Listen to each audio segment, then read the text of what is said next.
Betul, lihat apa kata Nabi Muhammad, dan ini gak mungkin salah, biasanya gak kenean. Orang yang gak seneng kumpul itu biasanya apa? Gak kenean.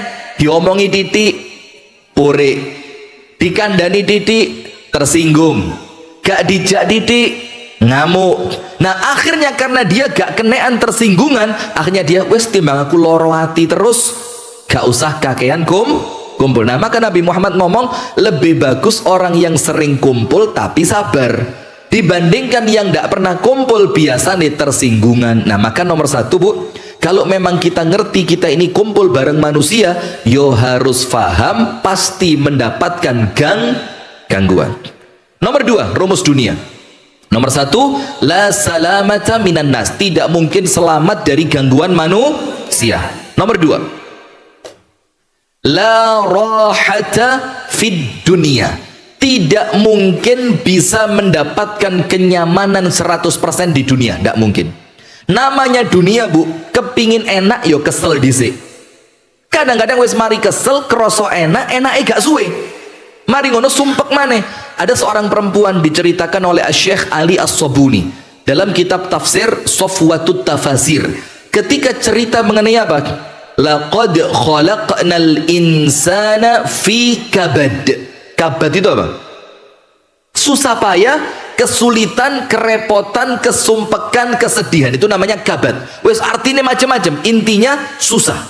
Allah Ta'ala berfirman, laqad khalaqnal insana fi kabad, aku telah ciptakan manusia dalam keadaan susah payah. Di oma sumpek, di enjobo panas, engkau nang omai dulur dadi omongan, metu toko omai bojo diilokno wong, balik nang omai bojo didadekno babu. Terus itulah kemudian orang hidup di dunia ini. Laqad khalaqnal insana fi kabad.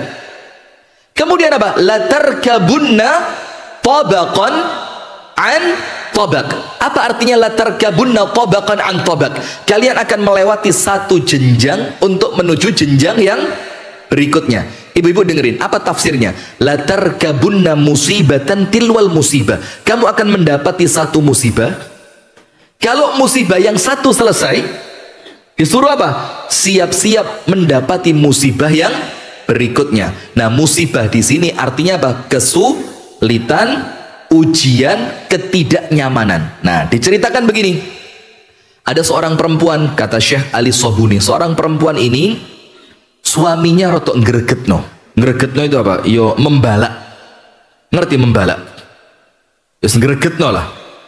Menjengkelkan. Pokok ngomongnya kasar, ndak tanggung jawab, tidak pernah menyayangi. Pokok sumpek dia. Ini sampai si perempuan ini merasa sudah putus asa.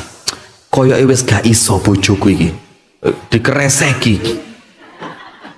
Luar biasa Anda ya lihat juga ya. Top ya, Masya Allah. Sudah. Begini. Sudah, maka sampai si perempuan itu mikir apa? Waduh, ini tidak bisa ini. Gak iso ini, dipertahankan tidak bisa. Apa yang diputuskan sama perempuan tadi? Wes karuan, kabur. Akhirnya perempuan itu pergi. Meninggalkan rumah suaminya ketika suaminya sedang bekerja. Harapannya apa? Dia mau pulang ke rumah orang tuanya supaya tenang, nyaman, damai, atine gak sumpek maneh. Sudah, ketika dia perjalanan pulang ke rumah orang tuanya, terdengar azan untuk sholat maghrib. Dia berhenti di suatu masjid. Ketika dia berhenti di suatu masjid, ternyata imamnya pas membaca ayat tadi. Dia baca apa? Latarkabunna tabaqan an tabaq. Kalian akan melewati satu tahap untuk menuju tahapan yang berikutnya. Ini perempuan ngerti ayat tersebut. Satu musibah ditinggalkan, akan pindah kepada musibah yang lain. Satu kesulitan dilewati, akan disambut oleh kesulitan yang berikutnya. Satu ketidaknyamanan dia tinggalkan, dia akan masuk pada ketidaknyamanan yang berikutnya. Terus perempuan ini mikir, saya baru saja pergi dari rumah suami yang itu tidak nyaman. Sekarang hati rodok lego. Nanti masuk ke rumah orang tuaku bakal juga merasakan yang yang sama, tapi bukan dari suami, boleh jadi dari orang tua. Diamuk, kok kabur? Diamuk lagi, karepmu apa? Diamuk lagi, wong wedok kok gak taat sama. Jadi podo ae, di rumah suami susah, di rumah orang tua juga bakal susah. Saya mau tanya, tapi mohon maaf ya, mungkin contohnya kurang baik, tapi contoh ini mungkin yang bikin kita ngeh, oh tiba no iyo. Ada perempuan Allah takdirkan dapat suami yang kurang baik, akhirnya dia milih cerai. Apakah setelah cerai bakal bahagia total? Ayo, belum tentu. Kemudian dapat suami yang baru, apa ada jaminan suami yang baru bakal lebih baik dibanding yang sebelumnya? Belum tentu juga. Karena apa? Lo ini donyo. Kalau anda kepingin nikmat yang sempurna, tenang yang sempurna, yo mati dulu. Nanti di alam kubur sukses, hari kiamat Allah takdirkan alhamdulillah sukses, baru nanti masuk surga dapat nikmat 100%. Maka saya punya guru waktu masih di Libya dulu. Ini guru ini luar biasa, namanya Ustadz Jazuli, orang Sudan, tapi Masya Allah sama murid itu nganggap seperti sama anak. Kalau ngandan itu kayak sama anak, sampai diurui cara masuk kamar mandi. Kamu lihat, kamar mandi itu malah bagus dia pakai sendal, khawatir ada kotoran segala macam, sampai ngandani itu koyok ngandani anak. Sudah, apa yang terjadi? Suatu hari dia ngomong begini, ad-dunya lan tu'tika kulla syai. Beliau bilang sama murid-muridnya itu, ya bunai, kata beliau, nak, kamu harus ngerti, dunia ini tidak mungkin memberikan kepadamu 100%, tidak mungkin. Kenapa? Karena 100% itu nanti akan Allah berikan ketika kamu masuk surga. Jadi kalau di dunia ini gak mungkin jangkep. Ayo, anda pernah lihat gak? Orang sing di dunia uripe jangkep, sogeh, sehat, anaknya api, rumah tangganya baik, ndak ada masalah. Pernah ketemu? Sing paling sogeh di Gresik siapa? Ayo. Siapa? Ndak datang orangnya. La ilaha illallah. Padahal biasanya ndak datang ya. Coba cek orang paling kaya sak Gresik. Katakanlah satu nama, siapalah? Siapa? Haji Misri. Bisri, Masya Allah. Jangan-jangan, nanti kalau dengerin tidak enak ini. Kalau di tempat kami, katakanlah ada satu orang sogeh pol, sampai dia punya anak angkat, diambil itu umur 3 tahun.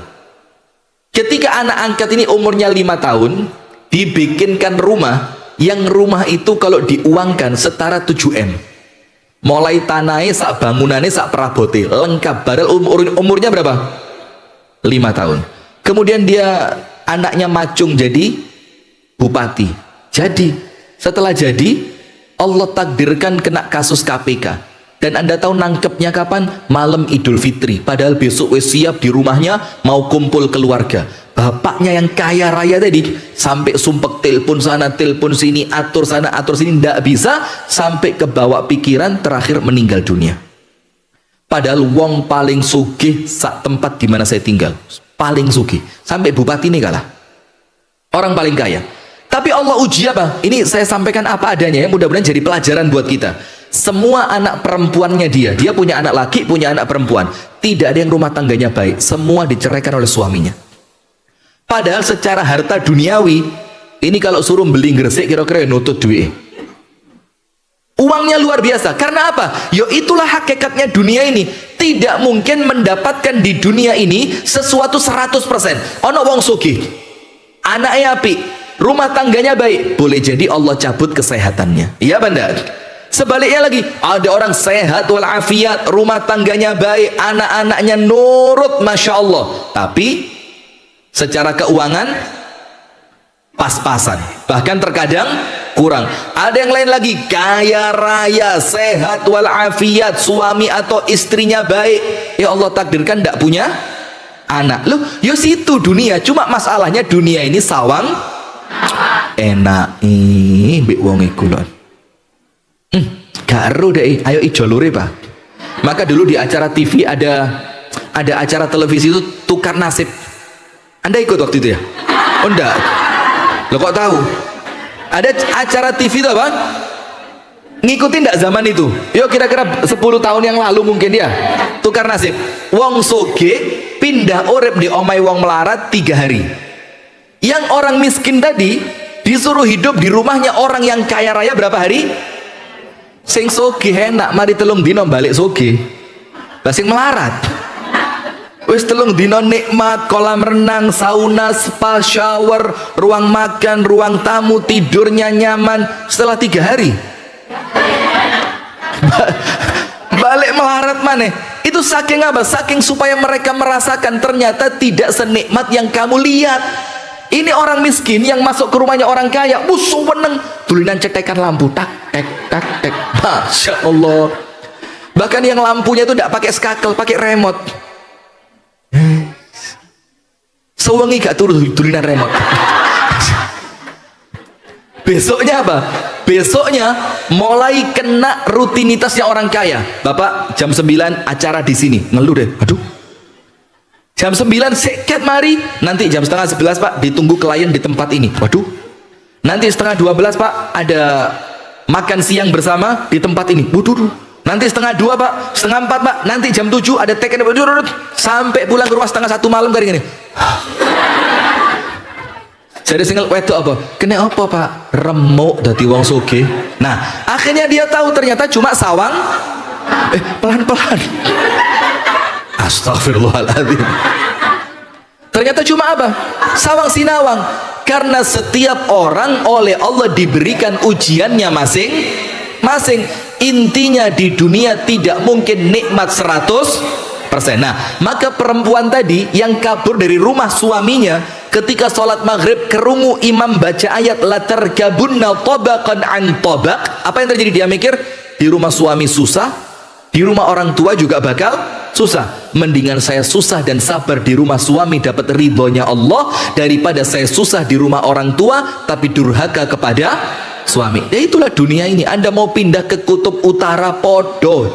Anda mikir enak yo urip di Mekah, sholati terus di Masjidil Haram, sama. Anda mau mikir enak ya wong Batu yo adem, KPKP murah, itulah jari wong Gresik. Orang Batu ngomong apa? Enak yo di Gresik kerja opo ae dadi. Dek Batu ki enak angin tok kerja opo-opo angel, pajeke yo larang. Sama sawang sinawang. Karena rumus dunia yang kedua, la rohata fid dunia, tidak ada kenyamanan di dunia ini secara sempurna. Mesti dalam satu sisi Anda dapat, di sisi yang lain oleh Allah dicabut. Tujuannya apa? Supaya kita ngerti hidup kita bukan di dunia tapi mengejar surga. Nomor 3, apa rumus dunia nomor 3? Nomor 1 tadi apa? Nomor 1 apa? Tidak mungkin selamat dari gangguan manusia. Lo di majelis taklim lo diganggu. Ya kita konsentrasi ngurungokno konco nih. Ya apa? Tak kandani kan. Ngono ceramahnya aku gelek ngrungokno. Iki aduh astagfirullahaladzim sik talaka tak ngrungokno dilu. Ya mandek dilu. Ini gitu ya. Memang itu yang saya maksud tadi ya. Nah, itu dunia. Nomor 2 apa? Tidak ada kenyamanan sempurna di dunia. Allah tidak mungkin memberi 100%. Mesti salah satunya ada yang diambil. Supaya apa? Kita ngerti tempat kita bukan dunia tapi Nomor 3 apa? La najata minal maut. Tidak seorang pun yang bakal selamat dari yang namanya kematian. Ayo, angkat tangan sing krasa gak bakal mati. Angkat tangan. Ayo kita coba bareng-bareng kita masak di sini. Mati apa ora kira-kira? Ayo, coba yang ketiga, tidak ada seorang pun yang akan selamat dari kematian.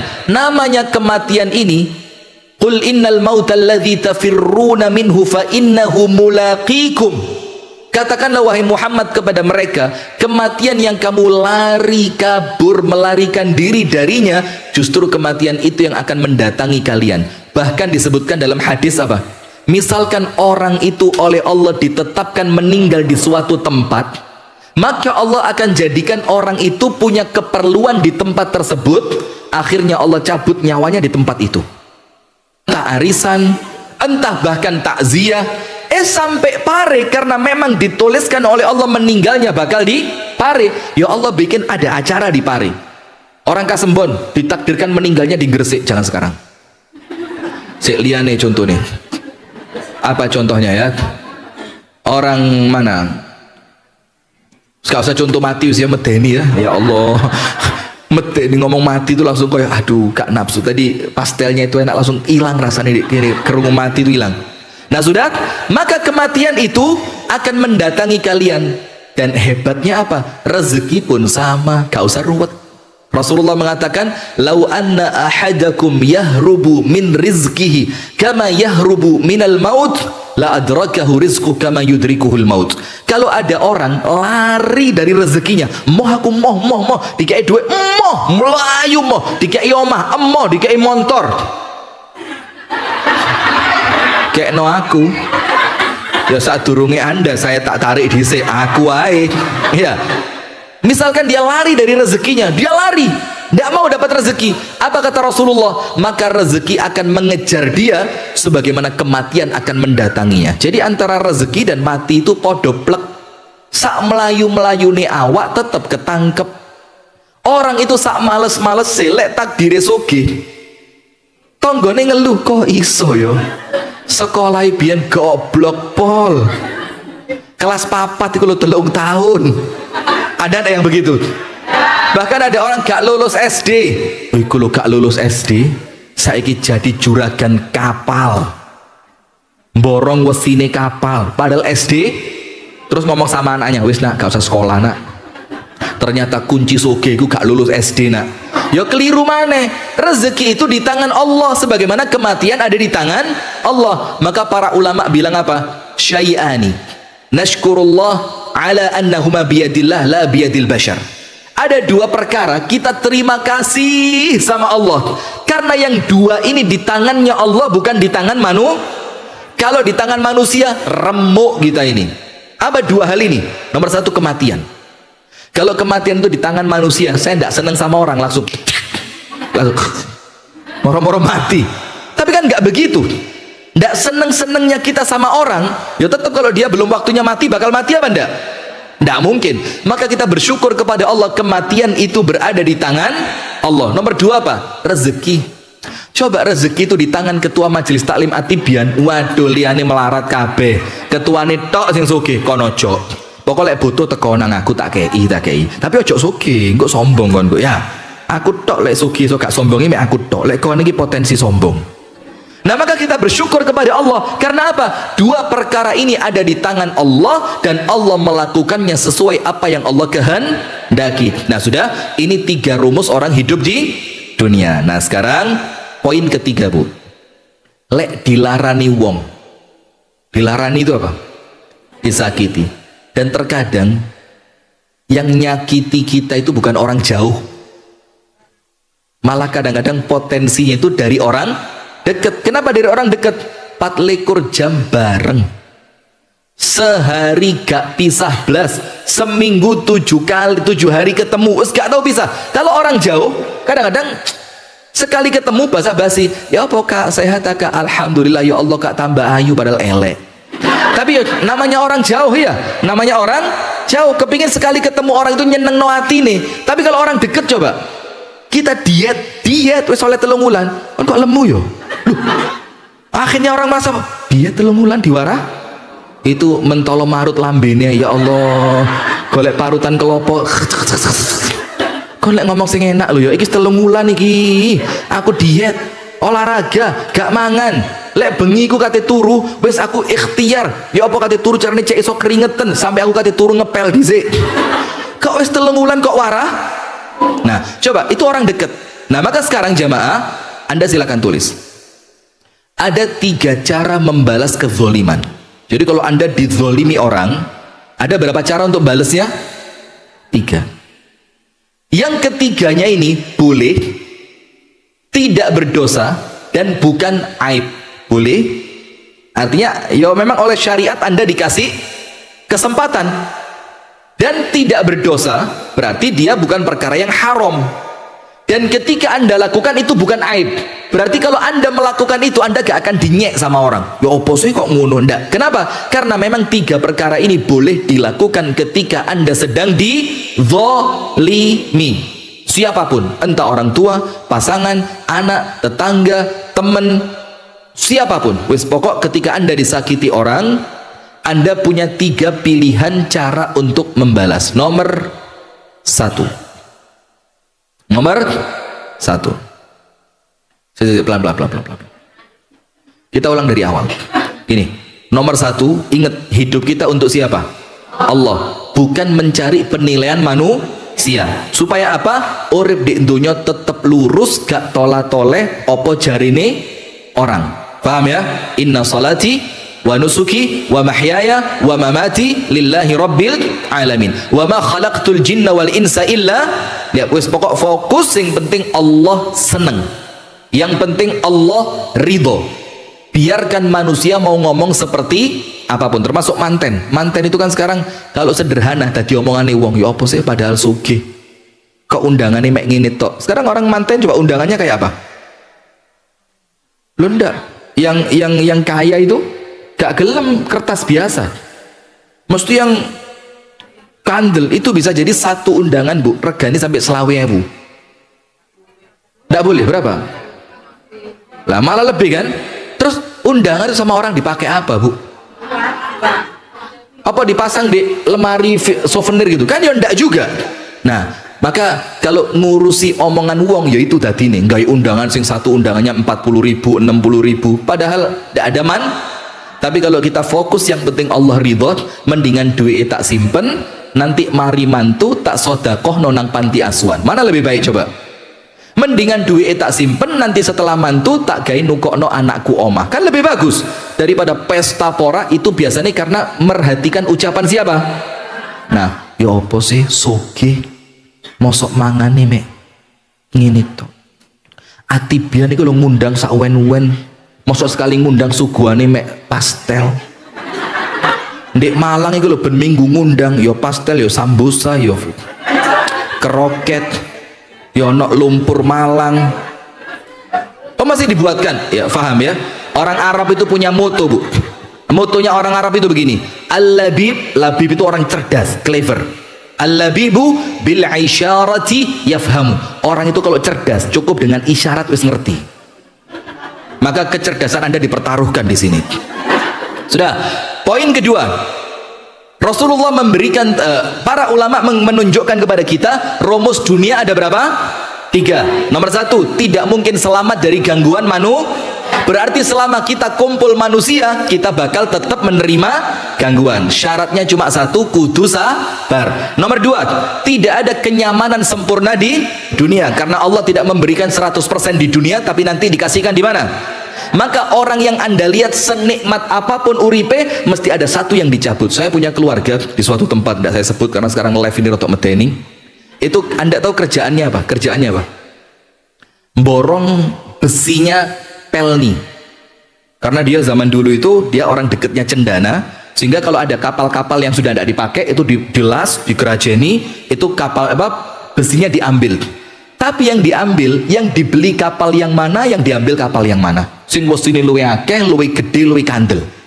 Anda tahu kira-kira 5 tahun menjelang wafat, ini tulang pahanya diganti besi.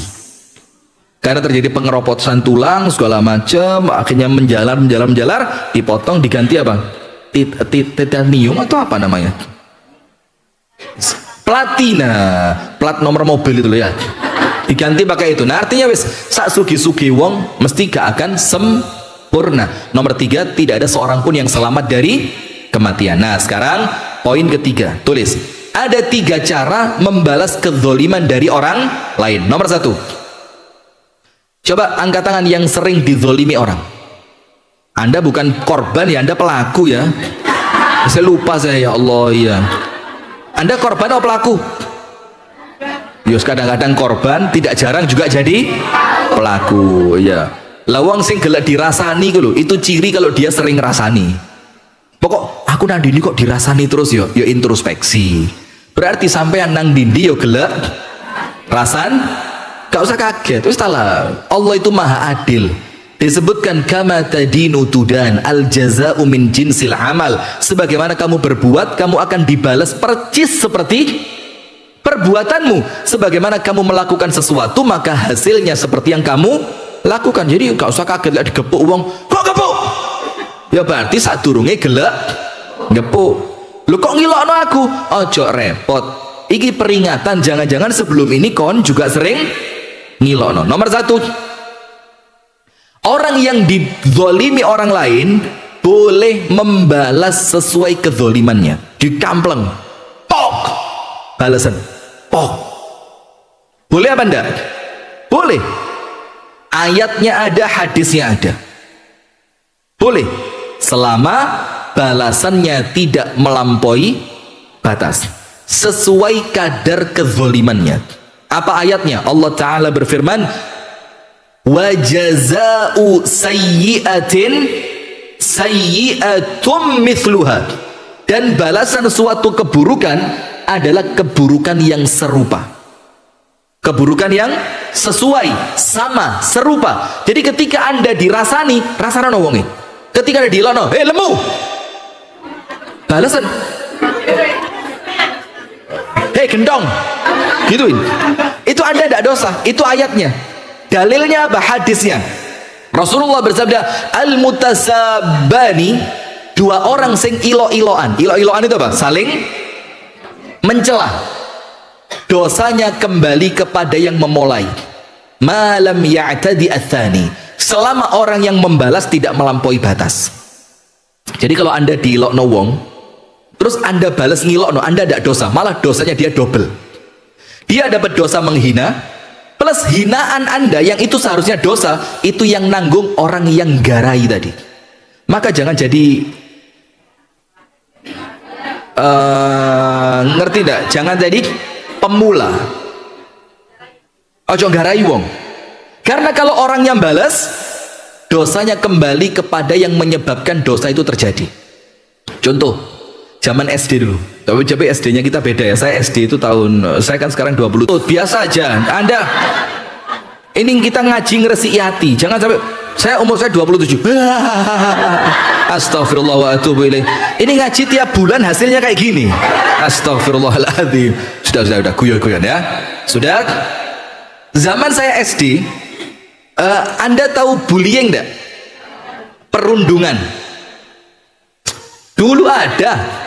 Oh, bukan itu bahasanya. Zaman biyen ya biasa, dilokno koncone, diganggu koncone, biasa.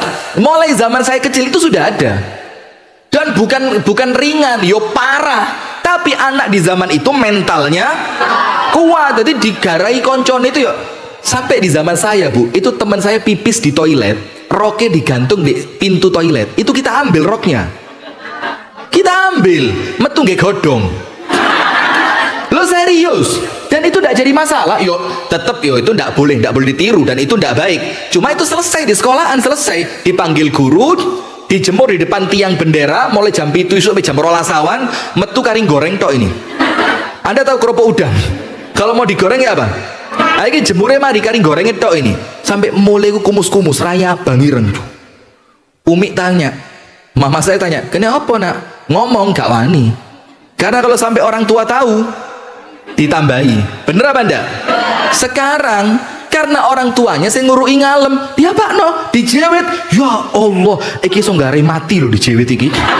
Iki dijewet iki lah sampai memar, iki perlu transfusi darah iso sampai 3 liter loh iki. Jadi orang tuanya pun lebay.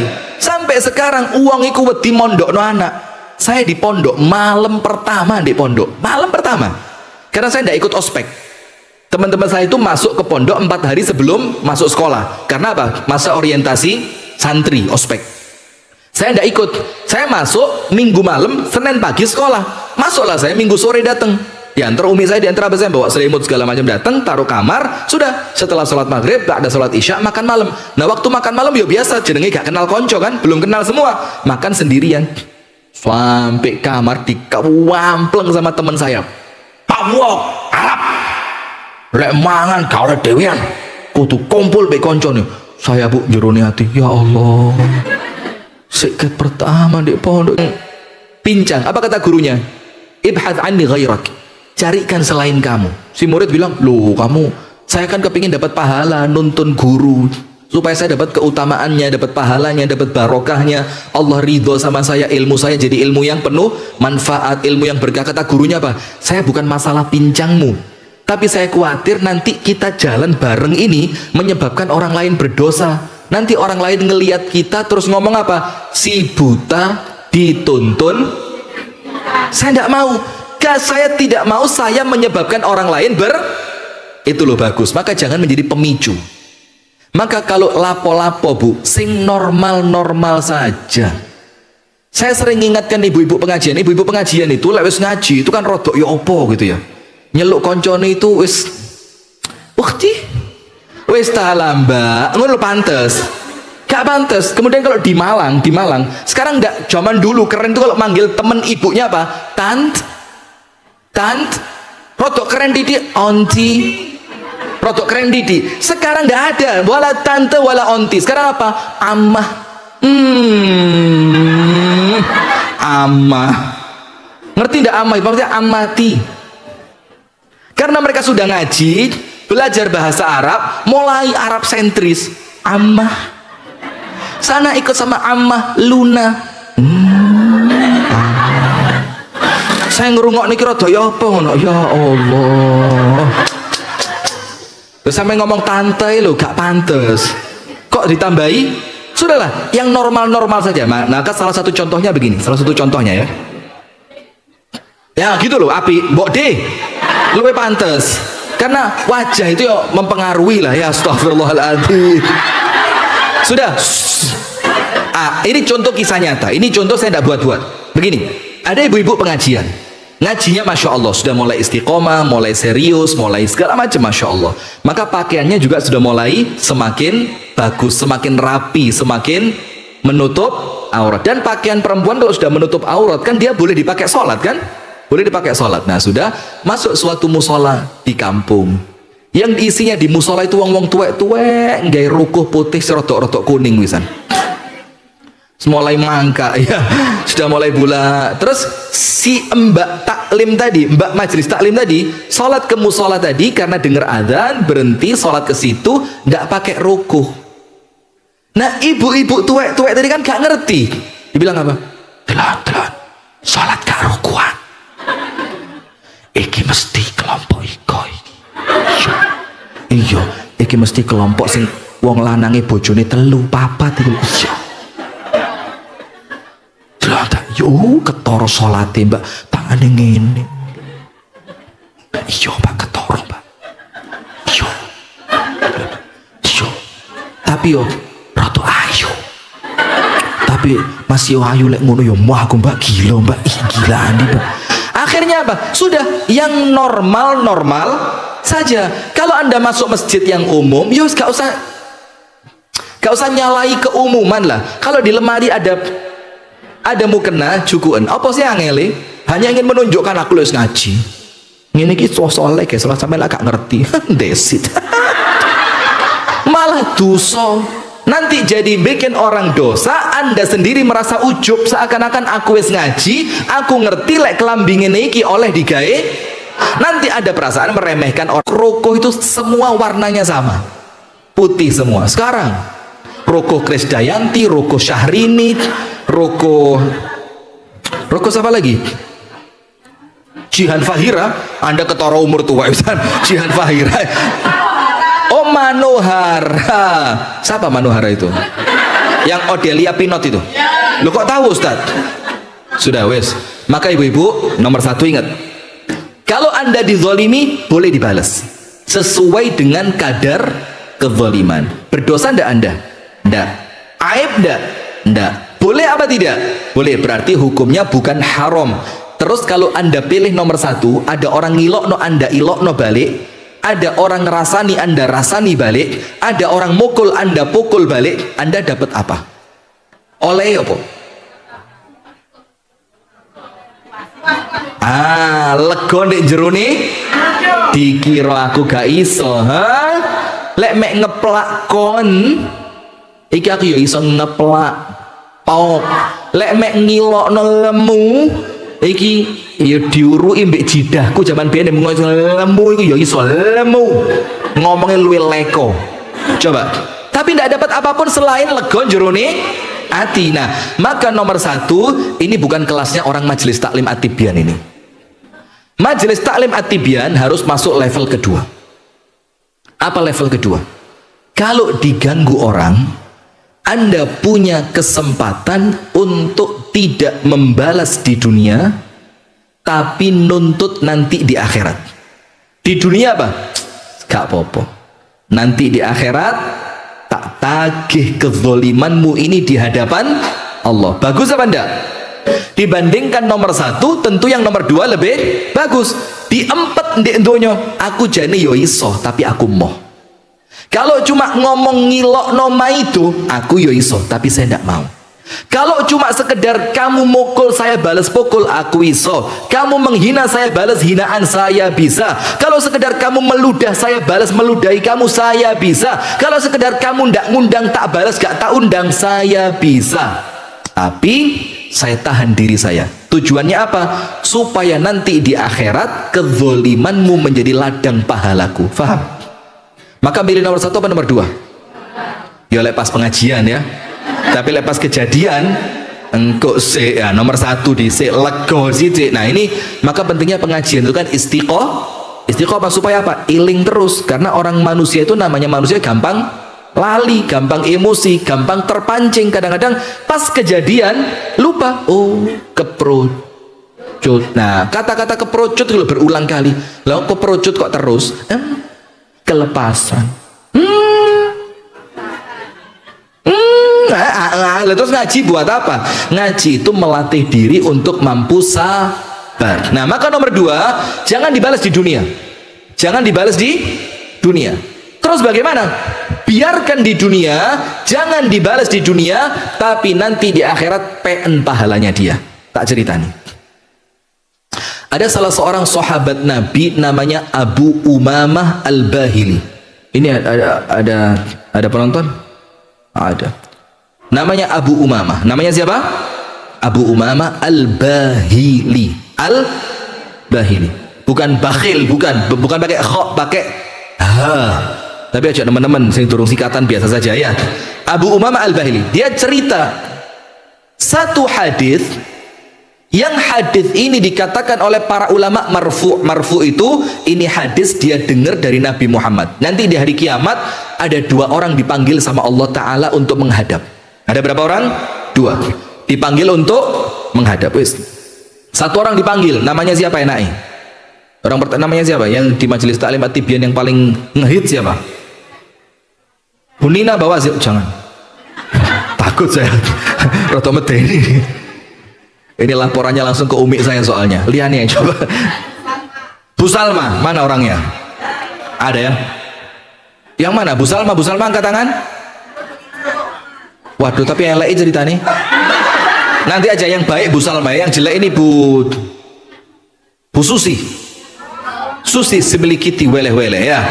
Sudah, panggil. Susi, maju dia datang ke hadapan Allah. Ini saya ceritakan versi cerita ya, supaya lebih mudah. Begini, dipanggil sama Allah, Susi sini. Ya, sip. Namamu Susi ya Allah. Ini Iqra kitabak. Allah bilang ini bukumu, rapotmu. Disuruh cek nama, oh betul ya Allah. Cek foto, oh foto betul ya Allah. Cek tempat tanggal lahir, betul ya Allah. PIN-nya betul, wes pokok data diri lengkap. Nomor induk kependudukan, cek, oh lengkap ya Allah, betul. Nomor KK, betul ya Allah. Barcode dicek dulu, cek tembus ya Allah. Sip. Sekarang Iqra kitabak, kafa bi nafsikal yauma 'alaika hasiba. Bacalah kitabmu dan tidak ada saksi kecuali dirimu sendiri.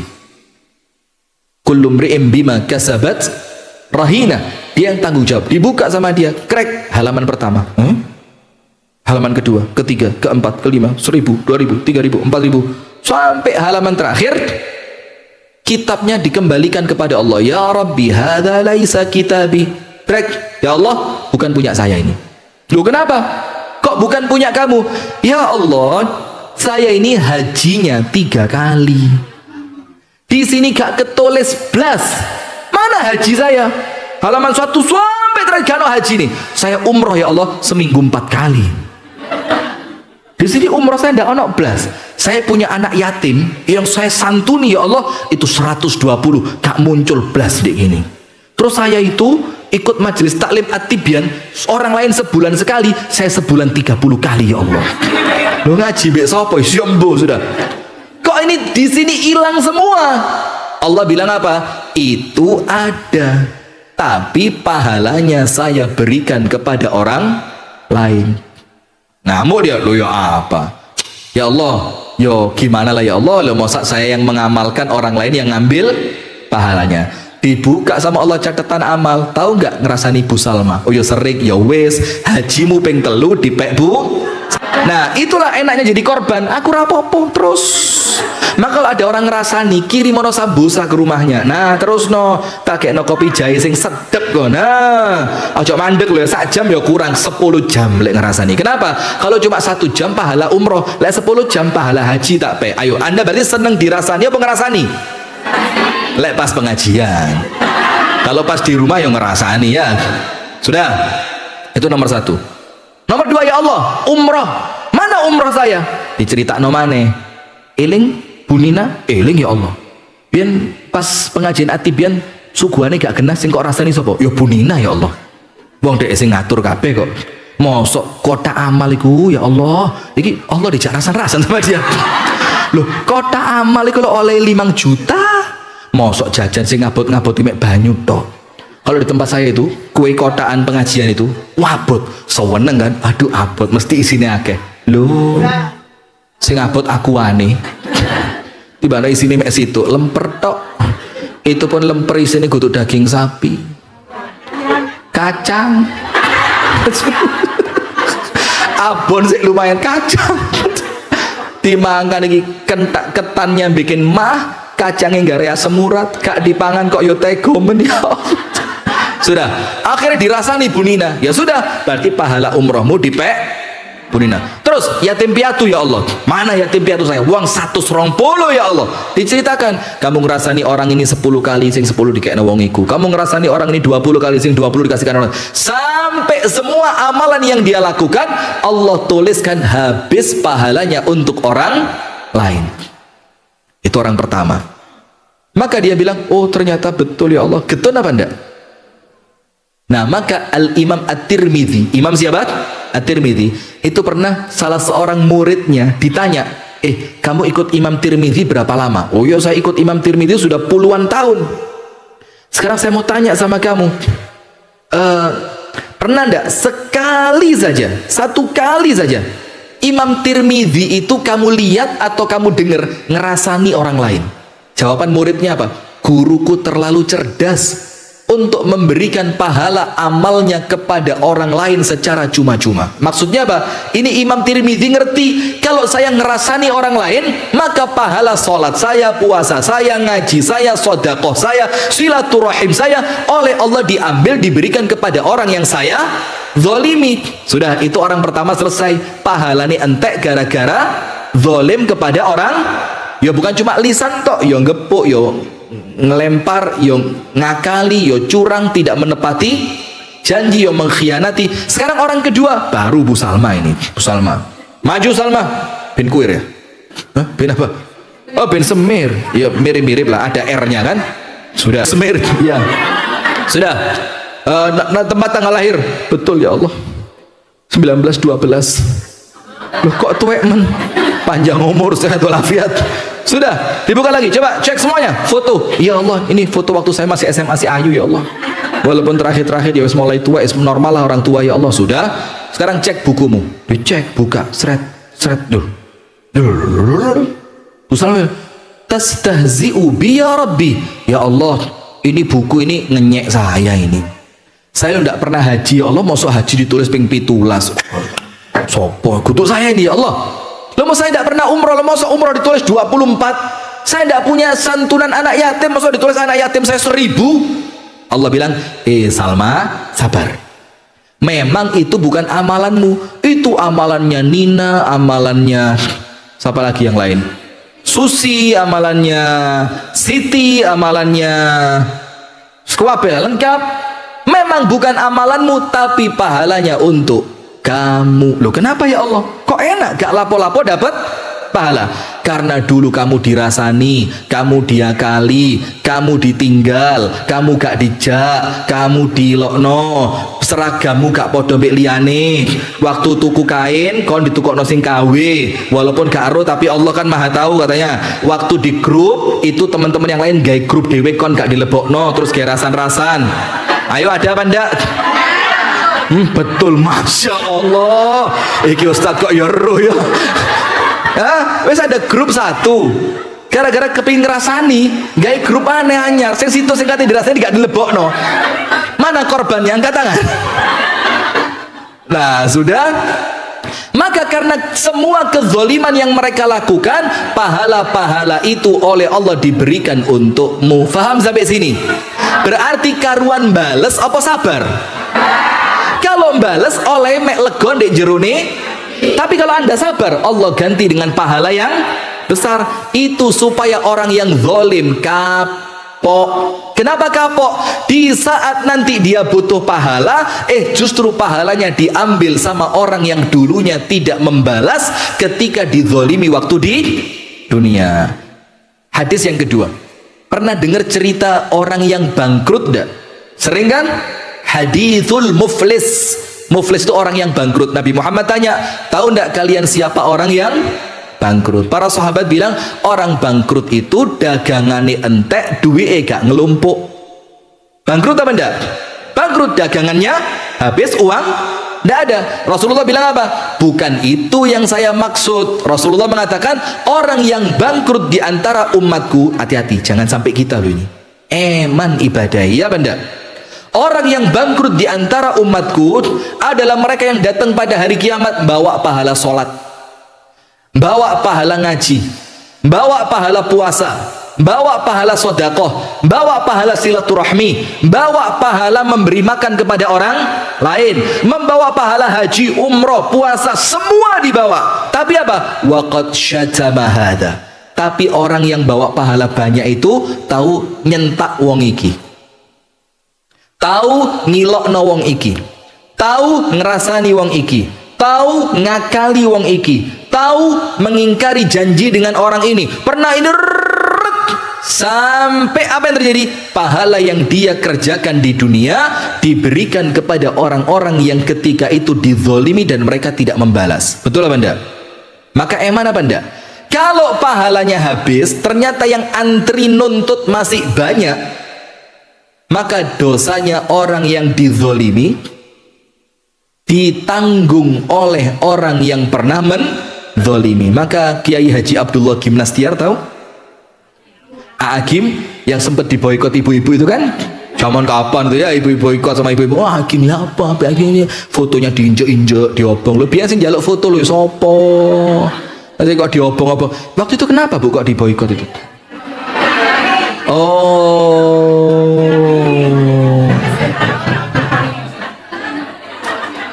poligami ya. Iya. Itu haram apa boleh?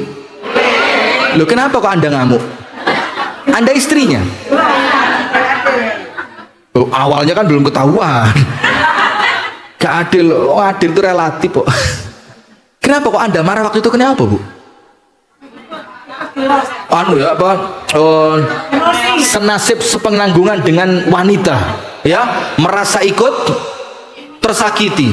Masya Allah, baik sekali Anda ya. Anda merasa empati dengan kesedihan orang lain ya. Ini amalan yang bikin Anda masuk surga nanti. Amin. Ya kita ega lagi. Nah sudah. Maka Agim itu waktu itu kan sempat ceramah, terus beliau ngomong, maka ibu-ibu betul tidak, gitu kan? Maka ibu-ibu, kalau Anda tahu dizolimi orang lain, beli parsel ke toko buah, isi buah-buahan yang mahal. Sekarang yang malah lagi ngetren itu anggur hijau itu loh. Saya rasanya rada medeni, bikin anggur apa jambu apa rambutan, gak jelas. Anggur apa namanya itu? Yang sak mini-mini gede-gede hijau itu loh. Muskat. Saya kalau di Malang pengajian dibawain itu sak kresek. Kalau di Malang, karena di Malang banyak, enggak tahu sudah anggur muskat itu. Terus kenapa? Juwet, la haula wala quwata. Lah juwet di rumah saya ya wakil Bu. Tak gawani sak kilo lho gak apa-apa lek juwet ya. Juwet sepet ireng kabeh. Sudah. Maka katanya Agim, kalau kamu oh minumku, tak kira mau ngasih minum saya. Kalau dizalimi orang lain, orang yang menzalimi dikasih apa? Parsel. Isian parselnya dengan apa? buah-buahan yang mahal. Kenapa begitu? Ini ucapan terima kasih karena secara tidak sadar dia telah memberikan pahalanya untukmu. Maka untuk orang yang baik ngasih Anda pahala, masa Anda tidak terima kasih? Terima kasih apa Anda? Nah, maka kalau ada orang zalim sama Anda, Bu, jangan dibales, rugi mek menang legon jerone ati, tapi setelah itu gak oleh opo. Maka level yang kedua, jangan dibales di dunia, tapi tuntut nanti di akhirat. Anda kira-kira nomor 1 atau nomor 2? 1 atau 2? 2 ya, yakin 2? Yakin? 2? Sudah. Tak ceritain nomor 3 sekarang. Nomor 3 begini. Tidak nuntut di akhirat, yo ndak bales di dunia. Wis, di dunia gak dibales, di akhirat pun ndak usah ya Allah, ikhlas. Saya ndak minta pahalanya dia, saya ndak kepingin dosa saya ditanggung sama dia, ndak. Terus oleh apa? Oh, jannah? Ya insya Allah, kitab tipis gitu, judulnya apa? Min Akhlaqis Salaf, ditulis oleh Syekh Ahmad Farid. Dalam kitab itu dikatakan, Bu, sebagian ulama tabi'in mengatakan apa? Nanti kalau ada orang yang pahalanya diambil gara-gara kezolimannya, maka orang yang dizolimi tidak mau yang dikasihkan pahala yang kecil. Dia minta pahala yang apa? Dibilang apa? Ya Allah, lek dikai pahala itu saya tidak terima. Dulu di dunia ya Allah, malunya saya ya Allah pas diilokno sama dia, itu gak ketulungan ya Allah. Terus kamu minta pahala yang mana? Ya saya minta pahalanya dia yang paling besar. Akhirnya sama Allah diambilkan pahala paling besar, dikasihkan orang yang dizolimi. Dan terus kalau pahalanya habis, ada orang yang masih nuntut, maka yang diberikan kan dosanya orang yang dizolimi diberikan kepada orang yang menzolimi. Anda kira dosa yang mana yang dia berikan? Dosa yang paling memungkinkan dia masuk neraka. Maka dia bilang, ya Allah, saya minta dosa saya yang satu ini yang ditanggung oleh dia karena kezolimannya. Berarti hati-hati betul, Bu, jangan sampai zalim. Sekarang yang ketiga, apa yang Anda lakukan ketika Anda dizolimi? Ingat nomor 3, tidak membalas di dunia dan tidak pula menuntut di hadapan Allah kelak di akhirat. Pertanyaannya, terus oleh opo? Lego karena iso bales yoga, dapat pahala dari orang yang menzolimi juga tidak. Terus dapatnya apa? Ketenangan? Lo ngempet kok tenang? Ndak masalah, ini ndak ada kaitannya sudah, ndak ada ngomong dosa, ndak ada ngomong pahala sudah. Dapatnya apa? Ridhonya Allah. Begini disebutkan dalam Al-Quran, waman afa. Afa itu memaafkan. Artinya ada orang zalim, moro-moro jerone atine apa? Gak apa-apa, sejarno gak sepiro, alah paling rong dino ya wis lali, gitu loh. Afa, dimaafin langsung. Wa aslaha, dan bukan cuma dimaafin, tapi orang yang zalim sama dia malah diapii. Wow, ini atibian banget ini, nemen ini. Ini kelas atibian Gresik ini. Ah, setuju? Coba dites. Sudah? Wong kita ini kata dites opo sih? Paling kan iman kita gak nemen-nemen kuat lah ya. Beda sama Nabi Ayub. Ya, Nabi Ayub ujiannya berat atau ringan? Ya karena imannya juga kuat. Lah kita ini iman tipis ya, ujiannya ya tipis juga kan. Kadar ujian itu sesuai kekuatan iman. Maka kalau kita ini gak mungkin nemen-nemen lah. Tapi insya Allah tetap endingnya masuk surga. Allahumma amin. Sudah begini. Maka orang itu aslaha. Aslaha itu apa? Orang yang zalim sama dia malah diapii. Dia dapat apa? 2. Dapat apa?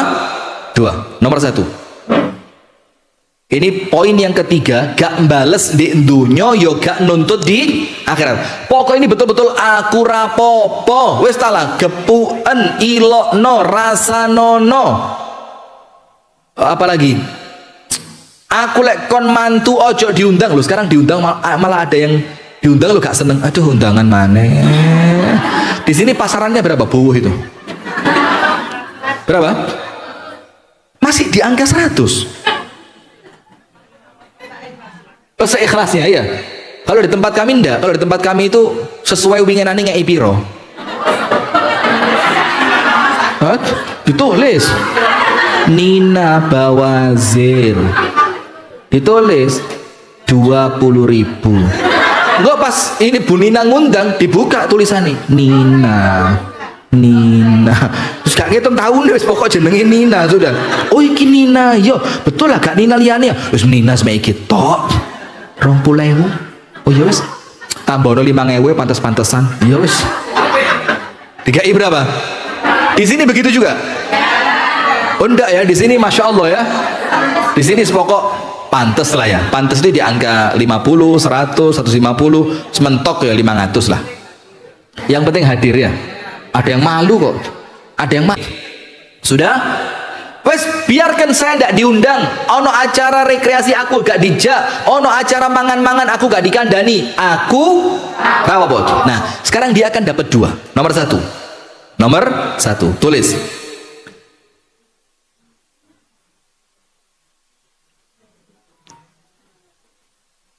Idfa billati wala tastawi alhasanatu wala sayyi'ah. Idfa billati hiya ahsan. Fa idza alladhi bainaka wa bainahu adawatun ka'annahu waliyyun hamim. Wa ma yulaqqaha illa alladhina sabaru wa ma yulaqqaha illa dzu hazzin 'adzim. Artinya tidak sembarang orang bisa. Insya Allah kalau orang-orang rajin ngaji, insya Allah bisa. Begini, Allah Ta'ala berfirman, tidak mungkin sama antara kebaikan dan keburukan. Jadi tidak mungkin sama lah Bu. Ketemu orang diawali senyum, tidak mungkin sama ketemu orang diawali mencep. Masuk rumah diawali doa, tidak mungkin sama dengan masuk rumah diawali jerit. Jerit apa? Hobi!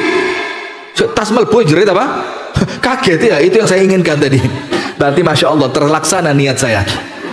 Tidak sama. Tidak sama orang yang keluar rumah niatnya baik dan orang yang keluar rumah niatnya buruk. Allah mengatakan di awal tidak sama antara yang baik dan yang tidak mungkin sama.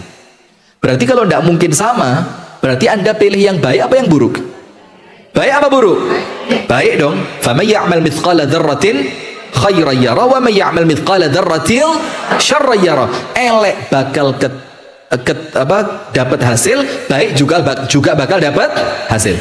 Kemudian dilanjutkan idfa billati hiya ahsan. Balaslah keburukan dengan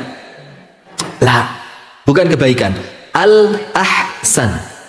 Baik itu hasan. Baik itu apa? Hasan. Kalau ahsan lebih baik. Tidak cukup baik. Kayak orang yang luwe apik gini. Ada orang jahat. Anda tidak membalas kejahatannya, itu sudah baik. Sudah baik. Tapi Allah tidak minta itu. Allah minta Anda harus bisa lebih dari sekedar baik. Eman lek me apik dok kan? Allah minta apa? Potensimu bisa lebih dari itu. Maka Allah minta harus lebih baik. Maka kalau tidak membalas sudah cukup baik, maka Allah mintanya apa? Gak dibalas plus ditambahi hadiah. Teko nang omahe isu-isu pada kerungu. Kon wingi dirasani mbek Kak iki. Kak siapa ya? Kak Fadlun.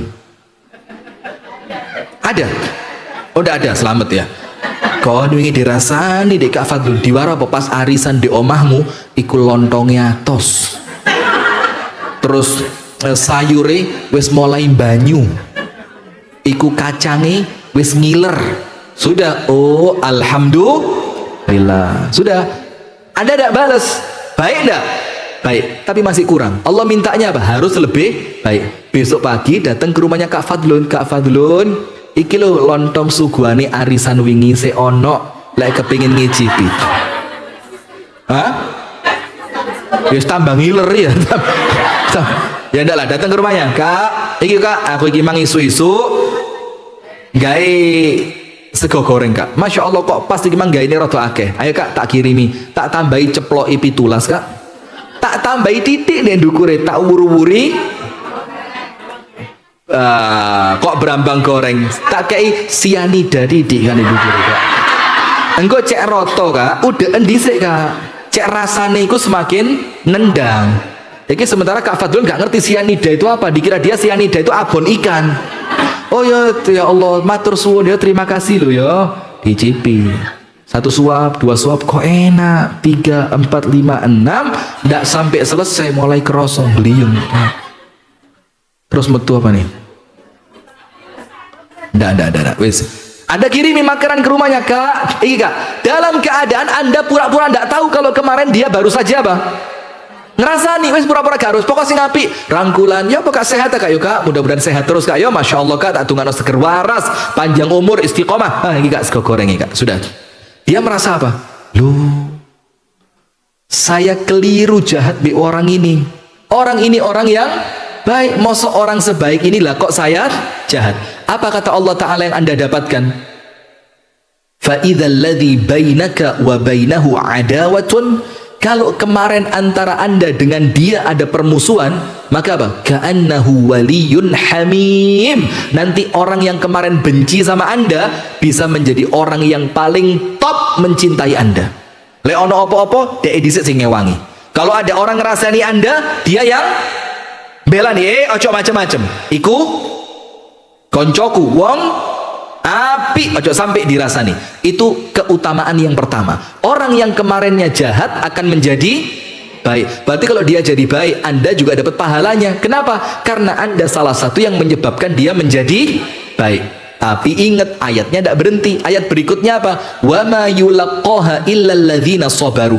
Tidak mungkin mendapatkan sifat yang baik ini bisa membalas keburukan dengan kebaikan kecuali siapa? Illal ladzina sabaru. Kecuali kalau orangnya sabar.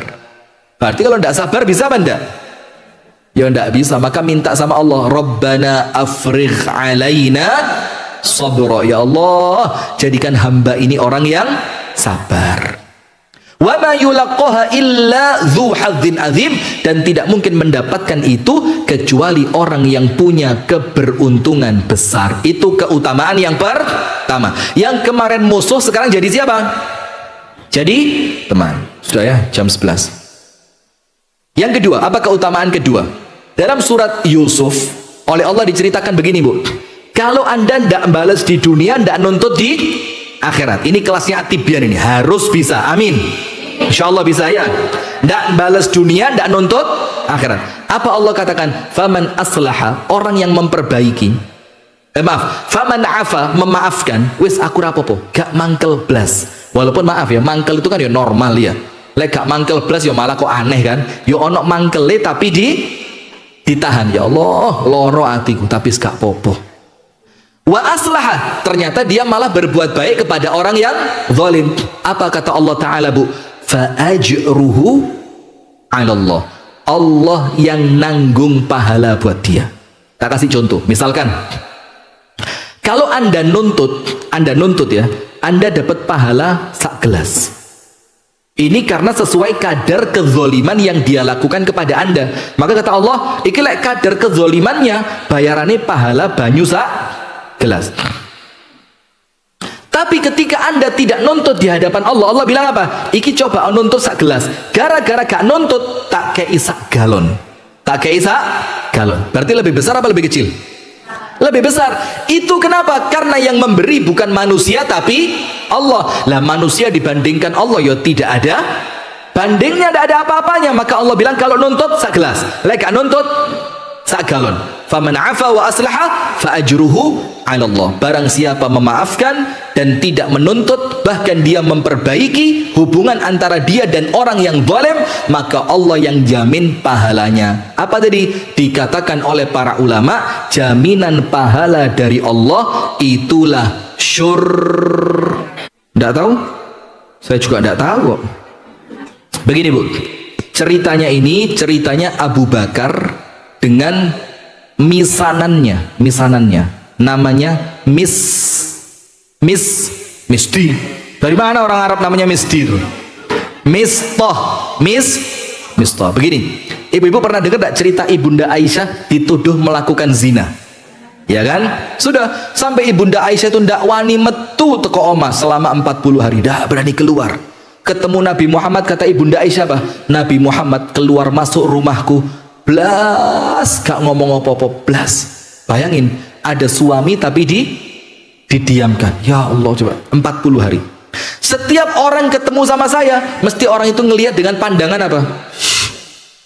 Masuk bojone Nabi kok koyok ngono, coba. Sudah sampai Nabi Muhammad sedih, Abu Bakar sedih, Aisyah lebih sedih. Setelah 40 hari Allah turunkan ayat bahwasannya Ibunda Aisyah suci dan tidak melakukan dosa. Wes, setelah ayat itu turun, mulai ketahuan satu persatu pelakunya. Siapa biang keroknya? Ternyata salah satunya adalah misanannya Abu Bakar melarat. Melarat itu apa? Miskin, melarat, miskin gak ada apa-apa. Yang tiap hari makan minumnya disubsidi Abu Bakar. Butuh pakaian dibelikan Abu Bakar. Butuh uang dikasih sama Abu Bakar. Namanya Mistah. Ternyata Mistah itulah biang keroknya yang memfitnah Ibunda Aisyah melakukan zina. Marah ndak Abu Bakar? Ya nemen, ini air susu dibalas air tuba. Aku api dibalas elek. Lihat, normal ngamuk pajar, bentino dikai mangan, dikai duit, disubsidi. Kok sekarang anak saya dituduh berzina? Sudah, maka Abu Bakar bersumpah, wallahi mulai hari ini itu namanya Mistah gak tak ewangi, gak tak kei duit, gak tak kei mangan, gak tak kei ngombe, mati wis cek karepe. Karena sudah keterlaluan. Allah ingatkan Abu Bakar, Allah ingatkan apa? Wala ya'tali ulul fadli minkum wassa'ah. Tidak pantas, kata Allah Ta'ala, orang yang punya keutamaan besar seperti Abu Bakar dan orang kaya seperti Abu Bakar itu bersumpah untuk apa? Tidak memberi kepada kerabatnya, kepada orang miskin, dan kepada orang-orang yang membutuhkan. Terus Allah minta apa? Wal ya'fu wal yasfahu. Untuk orang sekelas Abu Bakar, hendaknya dia memaafkan dan memperbaiki serta melupakan. Ala tuhibbuna ayyaghfirallahu lakum? Bukankah kamu ingin oleh Allah dosamu diampuni? Abu Bakar ngerti, ini ayat nyindir saya ini. Pas kejadian saya dengan Mistah, saya boikot Mistah, Allah turunkan ayat untuk memaafkan dan melupakan. Karena Allah ingin mengampuni. Langsung Abu Bakar berdiri, ya Allah, saya mau engkau ampuni. Apa yang terjadi? Abu Bakar membayar kafarah dari sumpahnya. Lalu Abu Bakar pulang ke rumah, bawa uang, bawa makanan, bawa pakaian, bawa minuman, semua dibawa. Diketuk rumahnya Mistah, tok tok tok tok. Kata Mistah apa? Siapa? Abu Bakar. Terus Mistah bilang, Abu Bakar, kalau datang ke sini cuma mau marah, wes towo seharian saya dimarahi sama orang. Wes tolonglah Abu Bakar, kalau niatmu datang untuk marah, wes mulioi.